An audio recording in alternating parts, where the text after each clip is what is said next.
This next segment is going to be a little choppy, but we want to get a lot of views in, and each person will have about 2.5 minutes. So if you fall asleep, you're going to miss some really important things. First up is Annie Machon and Brady and Tom Drake.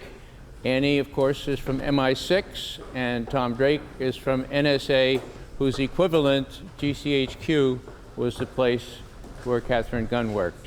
Annie. I worked for MI5 in the 1990s as an intelligence officer, and along with my former partner, a man who became quite a notorious whistleblower, David Shaler, we ended up blowing the whistle on a whole catalogue of crimes and incompetence carried out by the UK spy community, which included illegal phone taps, files on government ministers, innocent people being put in prison, bombs that could and should have been prevented, and it culminated in an illegal assassination attempt against Colonel Gaddafi of Libya, paid for by MI6 in 1996. Now, we couldn't live with this, so we decided to blow the whistle, but there were very few avenues to go down to expose wrongdoing by the spies. And that resulted in us going literally on the run around Europe for a month. We had to live in hiding in a French farmhouse for a year, and we then spent another 2 years in exile living in Paris. I and many of our friends and journalists were arrested and convicted around us. And David himself went to prison not once but twice. First of all, when the British government failed to extradite him from France, and secondly, when he returned voluntarily to stand trial under the Official Secrets Act in the UK in 2002.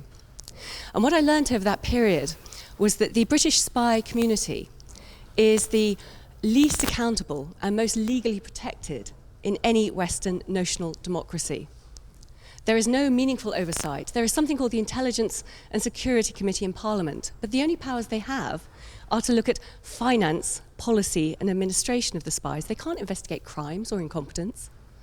And they're also the most legally protected because we have the most draconian Official Secrecy Act, Official Secrets Act, which means that if you work for the agencies and you want to report crime up to and including murder, you are the criminal, not the people who commit the crime inside the agencies. So it's quite a steep learning curve. And it's very difficult in this country to try and make a difference. You can go to the extreme and blow the whistle, but you can pay a terrible price. It's very difficult to do that. And also, the media can be very easily controlled and spun. And that's why also I take my hat off and salute the efforts of organisations like WikiLeaks that provide a high-tech and protective conduit to potential intelligence whistleblowers. It is necessary in this world, and it's never been more necessary in this world, where we have a situation where our intelligence agencies are allegedly involved in torture, are certainly involved in kidnapping, extraordinary rendition, and certainly with things like the CIA kill lists. We've never had a greater need of whistleblowers and integrity and intelligence. And of course, the most beautiful example of that is if you can do it from within the agencies, where you can exercise integrity from the inside and make a world-changing difference. So I would like to salute Dr. Tom Finger for what he did with the National Intelligence Estimate, for just doing his job correctly. So thank you.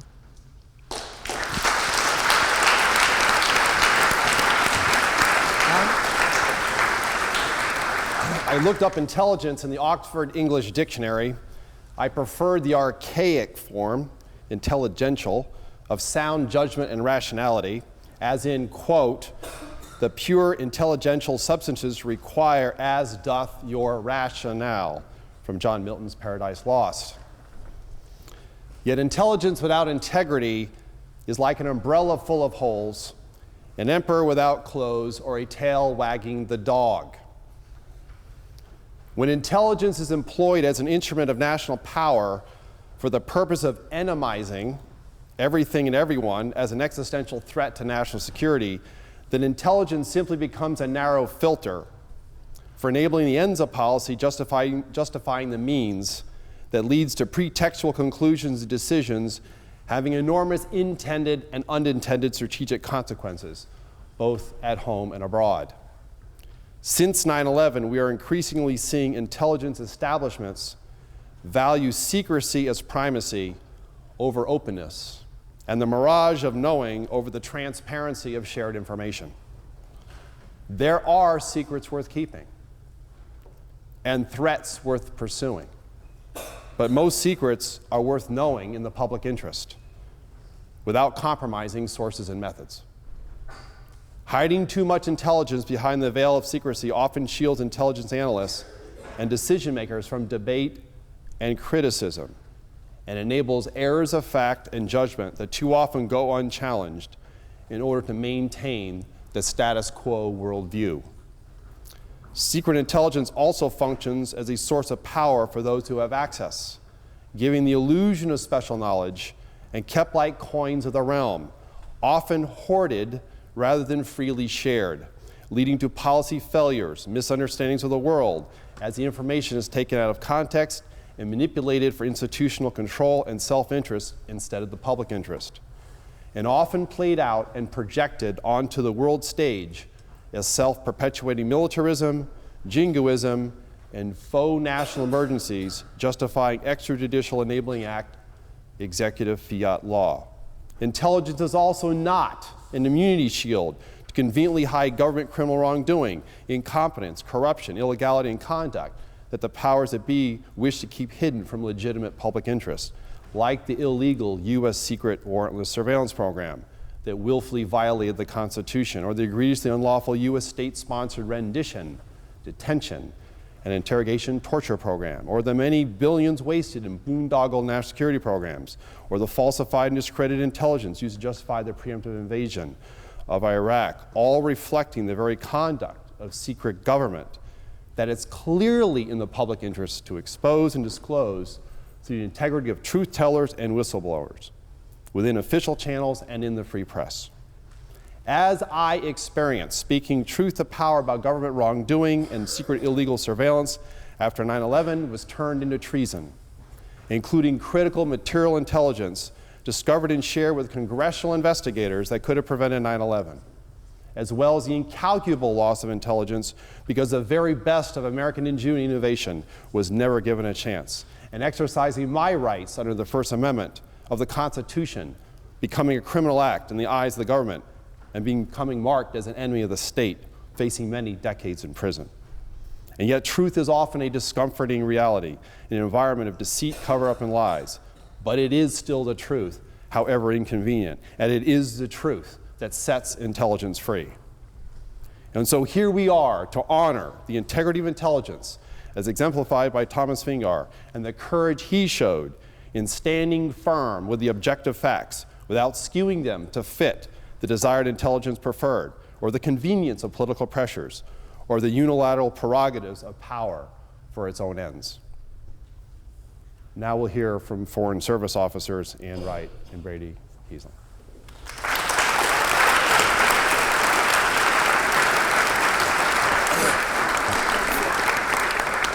I was a diplomat in Nicaragua, Grenada, Somalia, Uzbekistan, Kyrgyzstan, Sierra Leone. I helped reopen the U.S. Embassy in Kabul, Afghanistan in December of 2001, and then went on to my last assignment, which was in Mongolia, as a deputy ambassador in Mongolia. And in March of 2003, I became the third U.S. government official to resign in opposition to the war in Iraq. There were only 3 of us in the U.S. government that resigned over the Iraq war. But there were hundreds, if not thousands, or tens of thousands of people in our government that knew those weapons of mass destruction, that symbol was not right. That was not a right thing for the United States to be doing, of invading and occupying an oil-rich Arab Muslim country that had not attacked the United States, and over which the international community had 10 years of quarantine, of sanctions, and no-fly zones. So I resigned after all those years in the government. But my little part of this is, what do you do after you resign? What do you do then with all of your experience that you've had? Well, I get out, and kind of like the protesters that we had out there, well, I protest a lot of things that the U.S. government continues to do. I'm protesting right now assassin drones. Assassin drones. The United States of America is assassinating people in Afghanistan, in Pakistan, in Yemen, in Somalia. The President of the United States has a kill list that every Tuesday he makes a decision on who's going to live and die, particularly in Pakistan, by name assassinations. And just as I thought that Iraq war was wrong, I think that's wrong for the President of the United States to be doing it right now. So I'm out there protesting a lot of policies of the United States, of the continuation of detainees in Guantanamo, what I consider to be, even though our Congress says it's legal for the United States government to listen to my cell phone calls and look into my emails, I think it's wrong.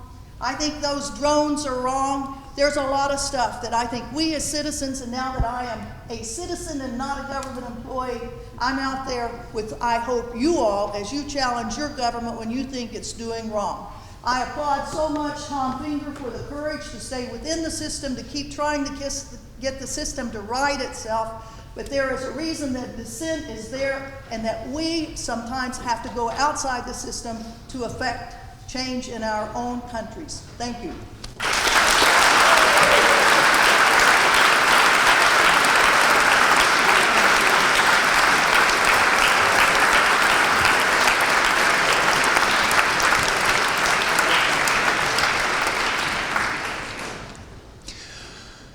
I'd like to thank the union for inviting us. I am expecting confidently that most of the people in this room are members of the union because they see a role for themselves in shaping the future of their country. And what I would like to say is that the privilege of serving your country is an amazing one. I spent 20 years as an American diplomat. My last job was as political counselor at the U.S. Embassy in Athens. I spent 20 years being a disciplined, careful, meticulous, reasonably diplomat, not saying what I thought, listening to foreigners, finding out what they thought, reporting it to my government as best I could.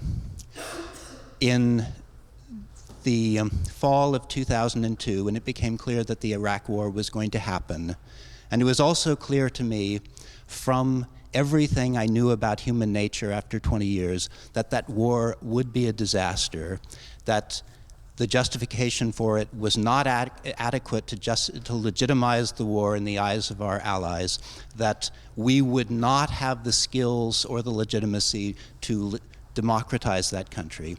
I decided to resign. A lot of that resignation, I regret to say, was handled very poorly because I made the decision in a burst of anger, essentially in the spur of the moment. And what I would like you to do is think, invest 20 years serving your country. Be the best expert your country has to offer in whatever field it might be. Be the person who can tell the politicians, this is the national interest of our country at this moment in this sphere. And then when the politician says, the national interest is less important than my personal political comfort, that is when you have a role that your 20 years has earned you. And the job of dissent, in practical terms, is to raise the domestic political cost of betraying the national interest in pursuit of selfish domestic political interest.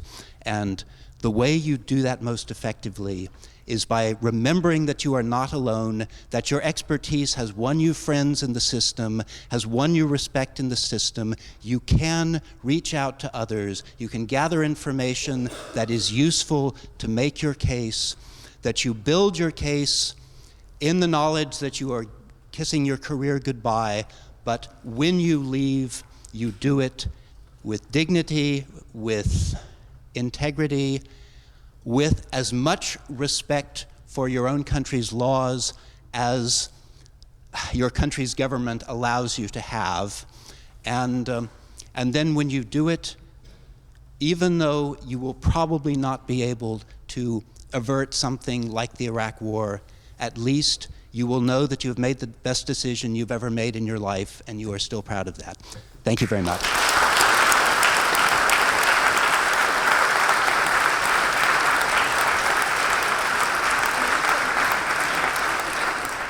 Delightful to be back here again. Over the course of the last 30 or 35 years or so, I've spoken in this chamber maybe about 20 times. It's the first time I've ever done it when it's not been a debate. And it's the first time I've ever done it sober. If anybody wants to see me talking when I'm drunk, I am speaking in the debate tomorrow night. So please do, do come back and see if you can tell the difference. It's also genuinely a privilege to be here because of the tremendous list of amazing people who have spoken here in the past. I'm looking at the bust of William Gladstone there, of whom I'll say something in a moment. Last night we had John Bolton speaking here. Tonight I came here through a demonstration against Julian Assange. Last night you had speaking here a war criminal who had a major part in the deaths of hundreds of thousands of people in Iraq, and there wasn't a single demonstrator outside against him. Some of you have got your values seriously messed up.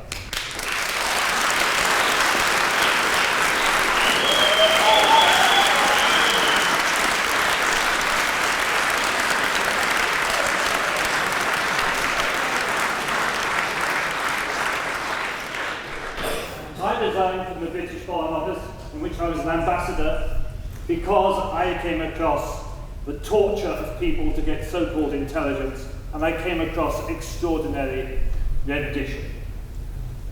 When I resigned, or was sacked, I don't care which you say,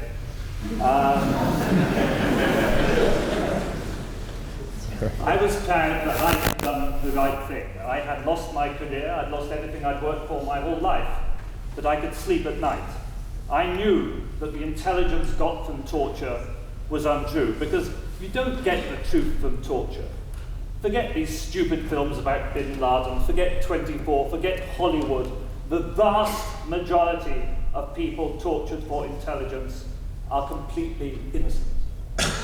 And the people doing the torture are the thugs of Mubarak, or the thugs of Karimov, or the thugs of whichever dictator is employing them. And they are not disinterested seekers after truth. They are people wanting to create the narrative their master wants to hear. And unfortunately, we had a period where in pursuit of war, the Western intelligence agencies were knowingly accepting intelligence from torture in order to propound false narratives that pursued war. That is what we were up against. Why we need WikiLeaks and organizations like WikiLeaks, why we need whistleblowers, is you can no longer automatically trust governments. I knew people personally, I'd worked with people, I knew people very, very well who were involved in the preparation of the dossier, the dirty dossier on Iraqi weapons of mass destruction. I actually happen to have had, as a previous job, being in charge of the XEO section monitoring Iraqi attempts at weapons procurement. I can tell you for certain that the majority of people involved in the preparation of that dossier knew it was not true and produced it under political pressure. And I can tell you, I know of people who were in tears. I know of people who were near suicidal. I know of the pressures they put on people. I know what they do to people.